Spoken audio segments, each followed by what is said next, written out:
Environmental Protection Agency records show that companies with direct financial stakes in a weed killer, sometimes found in drinking water, paid for thousands of studies federal regulators are using to assess the herbicide's health risks.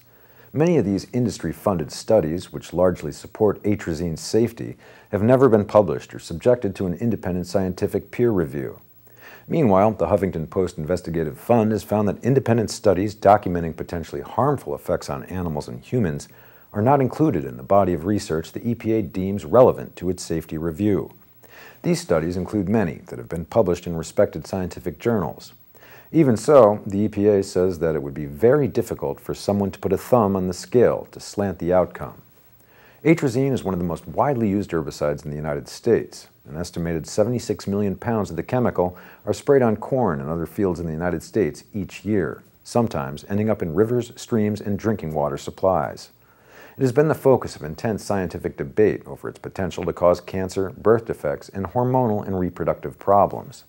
As the Huffington Post reported in a series of articles last fall, the EPA failed to warn the public that the weed killer had been found at levels above federal safety limits in drinking water in at least 4 states.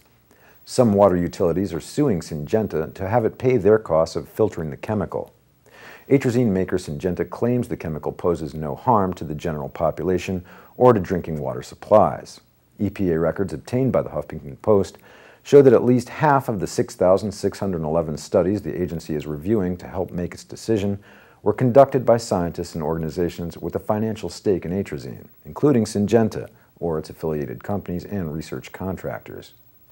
More than 80% of studies in which the EPA are relying have never been published. This means that they have not undergone rigorous peer review by independent scientists, a customary method to ensure studies are credible and scientifically sound before they can be published in major journals. At the same time, several prominent studies by independent academic scientists in well-respected scientific journals showing negative reproductive effects of atrazine in animals and humans are absent from the EPA's list.